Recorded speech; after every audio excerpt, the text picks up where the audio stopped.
Mapp. I'm the founder and CEO of Outdoor Afro that celebrates and inspires African American connections to nature. For many of you who've been following the news, there was a very unfortunate incident that happened recently in a Northern California campground. I am honored to have a conversation today about what happened in that campground, and also about solutions, about things that are already happening that are helping to elevate the need for equitable and diverse access to the outdoors, and also lessons learned, what could be done differently, but also how we can think about outdoor engagement, education for everyone in the future. Joining me today are three esteemed guests and colleagues of mine. We have Jose Gonzalez, who is the founder of Latino Outdoors, a fantastic organization that is really helping to inspire engagement and leadership among the Latino population around the country. We also have Shelby Gull Laird, who is a professor and colleague of mine, and who speaks eloquently on issues of risk management and recreation policy. And finally, we also have with us a very important guest who well, at this point, let me just let her speak for herself. Katina, could you just jump in right now and just share with us your experience and how this conversation came about today? Okay, so my name is Kanisha Allen, and I have been camping my entire life, and I also have held positions with the federal government, Department of Interior, as a new media specialist, working with refuges and doing all the fun stuff that goes on refuges here in California. So I will start off by the reason why I'm a part of this conversation is because my family and I were camping at a campground here in Northern California, Lake Rawlins, in particular, Greenhorn campsite. And we have camped every year of my life. I don't think that there's ever been a year that I haven't gone camping. Everything started off perfectly fine. We were all having a great time, and a group who were a little close, close-mindedly, need to make it known that they were not happy that we were there. They yelled out racial slurs at us. And this happened on multiple occasions throughout the couple of days that we were there. And, in dealing with situations like this, you kind of have to me, rise above, or at least try your best to do so. And that's what we did. So we let a lot of things roll off of our backs and, kind of tried to ignore things. And Saturday night, it got to a point where that was not an option anymore. So we then notified the campground personnel, who went and spoke to this group, and whatever was said enraged them even further.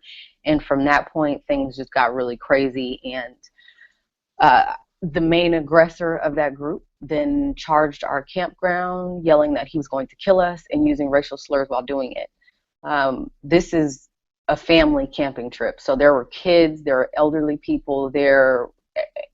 It was just a friendly family environment. We listened to music, we cooked, we enjoyed the water, we got on the boat and the jet skis. We were just having a good time, and it really took an ugly turn. It was very scary. It was one of the most scary situations that I've ever been in my life. And it's just very unfortunate because a lot of people, even just minorities that I've come across, when I tell them or they see how it is that my family and I camp, it's like, wow, you guys really, really do it. And so this is it. A video also kind of reaffirms why a lot of minorities don't go camping. They're not familiar with it, and then if you've got a situation like this happen, it just kind of further ingrains the thought that you aren't welcome.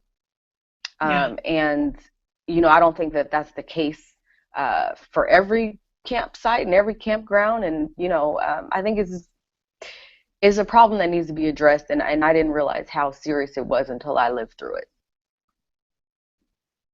Well, thank you so much for having the courage to share that and to some extent relive that experience. We're all very much in this with you, and my colleagues, I'd like to have them weigh in for a couple of minutes to reflect about what, Shelby, you mentioned to me offline, there are a few things that could have been done that could have made this, halted this experience. Can you say more about that? Yeah, absolutely. So I think one of the first things that we need to realize is that I think a lot of parks educators haven't been, parks rangers and employees in general haven't been very well educated in terms of getting training for diversity issues, making sure that parks employees have cultural competence. These sorts of ideas are very new in that field, and so we need to make sure that we get folks educated. And the other thing is just basic sort of safety training. So making sure that that when there is a situation that your facility or park has a plan.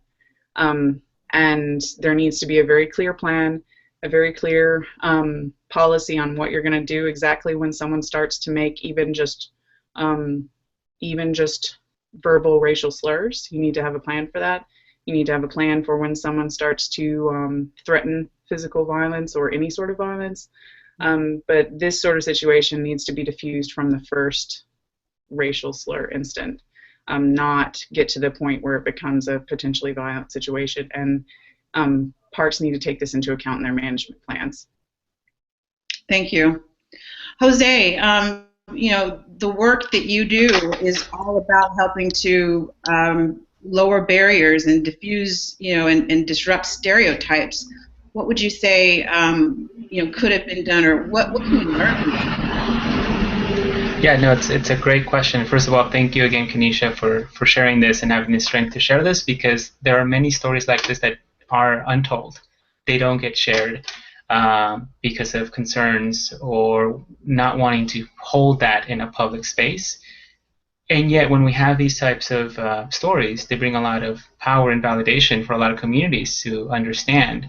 So one of the important things is that for one community to say, like, oh, I get that, like, that resonates with me, that's why we don't go camping, that's why we don't enjoy it, or that's why we only do it this way. So we try to use that power of the stories and connections to also affirm the positive, right? Just like you're saying, like, well, you can go out in this way. And so then solution-oriented, this is what we need to be able to do. This is how we need allies to support us. This is the kind of pedagogy and instruction and curriculum that we expect from staff and parks to see where they are, because it's not going to go away. And we need to engage with it directly. And I would quickly add there then to say that what we've been learning through this is that as people, we all want the same and similar things. We want to enjoy these open spaces, but we can't negate or shy away from the expectations that we all have different shared experiences and lived realities, and we need to be open to that. So I think that's the first powerful thing for communities that are different to understand. I value and I want to know how I can better understand and support your lived experience and what I can do to help you in these spaces, because usually people tune out from that and so they just remain with an expectation that you need to enjoy the space how I expect you to enjoy it. And Kanisha, there is been a groundswell of support from the people in Nevada County who want a do-over. I saw a GoFundMe from folks who are trying to raise money, and it's really nice to see a support from allies in this way. What's next? What can be made right for you, and how can the community support you in the most relevant and healthy way at this time? Well, first I want to say thank you to those folks, because they don't have to express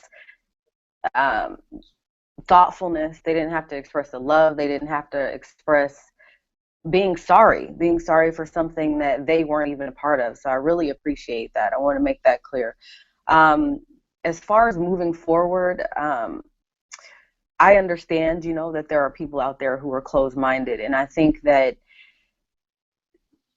for me to continue to enjoy the outdoors and continue to kind of share that experience and those feelings with people, it's just going to take me a little bit of time. Because when you go through something that is so traumatic, it's there, you know, and those folks have invited us back up, and we appreciate that gesture, but I know that right now I'm not ready to go back to that campground and camp.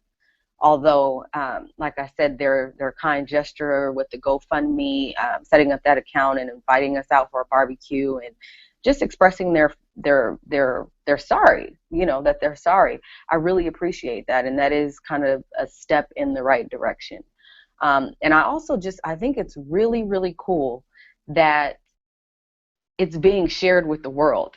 And that was mainly my concern, is that other people seen what happened to us, they heard our story, and that then you have this positive group of people who have come in and are saying, hey, this is not the way that this is the way that it's supposed to go. And we want to have you back. And I think that is just a message to the world that one individual or a couple individuals don't define how you can experience the outdoors or any other aspect of life that you're not used to.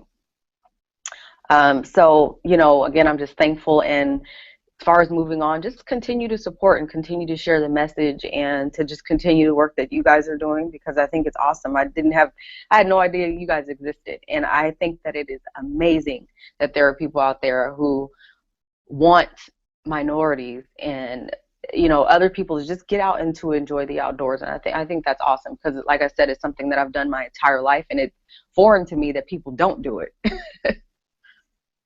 Yeah.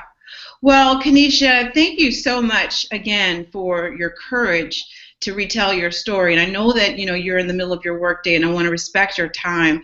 But I want to also thank you for continuing to inspire us and re-inspire us for why the work that we do is so important and has to be done.